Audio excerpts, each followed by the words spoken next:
Hello everybody. Today I am going to discuss about the unit 2 containing alkaloids coming under pharmacognosy and phytochemistry 2 of B Pharm 5th semester. Today I am going to discuss about the alkaloids and various alkaloids as for example which is included in the 5th semester syllabus like Vinca, Rauwolfia, then opium, and another one drug is that is Vinca. So let us start. The definition of alkaloid says these are the organic products of natural or synthetic origin which are basic in nature and contain one or more nitrogen atoms, normally of heterocyclic nature, and possesses specific physiological actions on human or animal body when used in small quantities. So vividly discussion about the definition. These are the organic products of natural or synthetic origin. You see, these are nothing but the organic products, may be obtained from natural source or synthetic source, always basic in nature. That is why it is called alkali-like, which are basic in nature and contain one or more nitrogen atoms. Nitrogen will be definitely present in any alkaloidal compound, and they are present or they are combined normally in heterocyclic nature and possesses some specific physiological actions on human or animal body when used in small quantities. Why in small quantities? Because in bigger quantity or large quantities, if they are taken by human being or animal, that may be fatal to the body of human or animal body. That is why they are poisonous in nature when taken in large quantity. Next is your classification. Two types of classifications are there. One is that is based on their origin, and second one is based on their chemical nature. So first one is classification based on their origin. So based on their origin means three types of alkaloids are there. One is true alkaloids. True alkaloids are toxic in nature. Definitely they are toxic in nature and contain heterocyclic nitrogen, which is derived from amino acid and always basic in nature. This is the true alkaloid. Means nitrogen will be definitely there in heterocyclic ring, and those nitrogen are obtained from amino acid and always basic in nature. They are normally present in plants as salt of organic acid. So they are combined with some organic acids. They can be separated out by the extraction process. Second one is protoalkaloids, that is otherwise known as amino alkaloids. These are simple amines in which nitrogen is not in a heterocyclic ring. Nitrogen is not there, but in true alkaloid nitrogen will be there. Sometimes they are considered as biological amines. Amino alkaloid means they are also called as biological amines. They are basic in nature. Here they are also basic in nature. True alkaloids are also basic in nature. And these protoalkaloids are prepared in plants from amino acid like mescaline, colchicine, and ephedrine. Third one is pseudo alkaloid. Pseudo means false. False alkaloids means they behave like alkaloids but they are not alkaloids. These includes mainly steroidal, terpenoid alkaloids and purines. Although they are alkaloids, they are not containing any nitrogen atom in their heterocyclic ring, and they are not basic in nature. So that is why they are called pseudo alkaloids. These include mainly steroidal alkaloid, terpenoidal alkaloid, and purine alkaloid like your caffeine, theobromine, and theophane. They are not derived from amino acids like conazine and caffeine. Next, The classification based on chemical nature. About the chemical nature means they contain the chemical nature according to their chemical nature. They are being classified as the first one is indole alkaloids. So many examples are there containing indole ring. Indole, that is why they are called indole alkaloids. LOIDS. Here I is missing. Ergometrin, ergometrin, ergotamine, sorry, strychnine, brucine, physiostigmine, reserpine, vincristine, and vinblastine. We will later on we will discuss detail. Ergotamine and ergometrin obtained from ergot alkaloids. Strychnine, brucines, they are obtained from strychnine nux vomica. Physiostigmine, it is obtained from Physiostigma venenosum. Reserpine obtained from Rauwolfia serpentina. Vincristine and vinblastine obtained from Vinca rosea. Next one is isoquinoline alkaloids. Isoquinoline alkaloids contain morphine, codeine, narcotin, and emetine. These three, morphine, codeine, and narcotin, these three are obtained from opium poppy, and emetine is obtained from Cephalus ipecacuana, emetine alkaloid. Third one is tropane alkaloids. Tropane alkaloid means there are from Atropa belladonna or Atropa acuminata. These are the two species of Solanaceae family, and they contain atropine, hyoscyamin, and hyoscine. Quinoline alkaloids containing quinine, quinidine, cinchonidine obtained from the cinchona bark. Fifth one is pyridine alkaloids, ericoline. Ericoline contains pyridine alkaloids. Sixth one is imidazole alkaloid, example pilocarpine. Seventh one is quinazoline alkaloids, basicin. That another basicin is obtained from Adhatoda basica. Basicin is the chemical constituents which is also an alkaloid of quinazoline alkaloid group. And purine alkaloids. Purine alkaloids means xanthine base. Purine alkaloids containing ethene, caffeine, theobromine, and theophylline. Steroidal alkaloids. Steroidal alkaloid means here we can say that Indian ginseng it is called Withania somnifera containing withanamine and withanolides. Charmidine, protoveratrin, and conicine. Protoalkaloids, ephedrine, colchicine, and aconitin. Next, general properties of these alkaloids.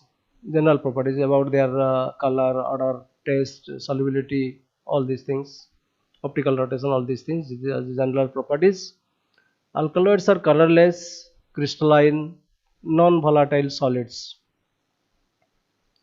A few such as quinine and nicotine are liquid in nature. You see, non-volatile solids all are except these two. Except these quinine and nicotine are liquid in nature and they are volatile in nature. Except these two, others are non-volatile solids. Some are colored in nature. Here colorless, all alkaloids are colored, but some exceptions are there. Some are colored in nature. As for example, berberine is yellow in color and betadine is red in color, and salt of sanguinarine are copper red in color. Free base means alkaloids themselves, means suppose strychnine or brucine or berberine or nicotine, like this, they are free base, are insoluble in water. Insoluble in water but soluble in most of the nonpolar solvents. Free base, when they are acidified, suppose strychnine hydrochloride, that is soluble in water. Soluble in insoluble in water but soluble in most of the nonpolar solvents. The salt of most alkaloids are soluble in water. That is why I told the examples. So many examples are there. Morphine hydrochloride, nicotine sulfate, like this. The salts of most alkaloids are soluble in water. Most of the alkaloids are laboratory. Laboratory means you know that in optical, when we study the optical rotation of alkaloids, most of the alkaloids are levorotatory, although a few are dextrorotatory, as for example conine, while a few are even optically inactive, like papaverine. This is obtained from Papaver somniferum. This papaverine is optically inactive.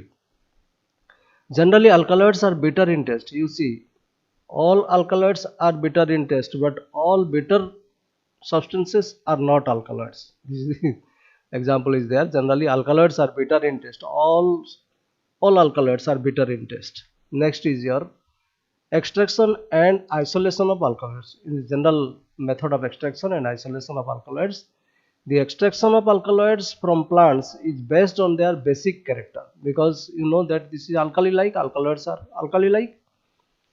So it is the extraction is based on their basic character and solubility pattern, because when it is not soluble, then it will be difficult for extraction.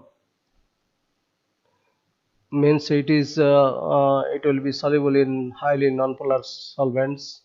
It is not soluble in water. So solubility depends upon the basic characters and solubility pattern. It also depends upon the large or small scale operation and the type and purity of alkaloid to be separated. What type of alkaloid to be separated? The type and purity. How much purity we require, that also depends. Generally, two processes can be generalized for the isolation of alkaloids. Two methods are there: Stas auto process and Manski's process. Among these two, Stas auto process is easy and convenient, so it can be isolated, or it can be extracted in laboratory. So that is why it is convenient and easy. That is why this Stas auto process is being adopted, or it is generally taken into account for the extraction. So let me discuss about the Stas auto process. In this process, the powdered drug, you know that before extraction we have to pulverize the drug materials, either maybe bark, or maybe stem, or maybe any part of the plants, first properly dried, then it is pulverized. So powdered drug material is moistened with water, though it is not soluble in water, but it has to be moistened with water for some time and then treated with lime. As a result, what will happen? Acids, tannins and phenolic substances, which are generally present in alkaloid, which are combined with they will be combined with these acids, tannins and phenolic substances combined with lime, and can be removed easily. The above mixture is further extracted with organic solvents such as chloroform or ether or petroleum ether.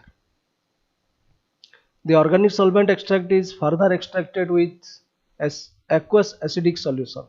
Here, why this aqueous acidic solution is being added? Because our aim is to remove or separate the most of the alkaloids, or its alkaloid as salt. Whenever it is not acidified with acid solution, they cannot be acidified. Only the salt cannot be prepared. Only the base will be obtained, so it will be difficult for the extraction process. Aqueous acidic solution in separating funnel. So separating funnel is required for extraction with aqueous acidic solution, where alkaloid is passed on to the aqueous phase as alkali salt. Aqueous acidic solution you are adding and you are separating it in a funnel, where alkaloid is passed on to aqueous phase as alkali salt, leaving back non-alkaloidal impurities in organic layer. Because you know that the alkaloid is basic alkaloid or base alkaloid. Alkaloidal base is not soluble in water, and they can be soluble in organic solvent. That is why the non-alkaloidal impurities will be remain in organic layer or organic solution, Next step is the aqueous acidic extract is then basified with ammonia. Here you have seen that the where alkaloid is passed on to the aqueous phase as alkaloidal salt. Now the aqueous acidic extract is then basified with ammonia or aqueous potassium hydroxide, and the liberated free base, you see impurities non-alkaloidal part is present in the organic layer as impurities. The liberated free base is extracted with organic solvent. After concentration and drying, the organic extract yield the total alkaloid. Next is your general test for identification of alkaloids. Generally we use four types of different reagents in order to identify the presence of alkaloid. One of them is Mayer's reagent containing potassium mercuric iodide solution, which produces a cream colored precipitate with alkaloid. If alkaloid is there, or suppose an extract is there and we do not know whether it contains alkaloid or not, in order to know the presence of alkaloid, if we add Mayer's reagent, produces a cream colored precipitate, such as number 2, that is Dragon drops reagent containing potassium bismuth iodide solution, which gives with alkaloid reddish brown precipitate. Third one is whenever any alkaloidal mixture or a alkaloid extract is added with Wegener's reagent containing iodine potassium iodide solution, gives dirty brown or red precipitate. Similarly, number 4, Hager's reagent containing picric acid, when it comes in contact with the alkaloids, it gives yellow precipitate. Thank you a lot for watching the video, lengthy video patiently. Thank you all.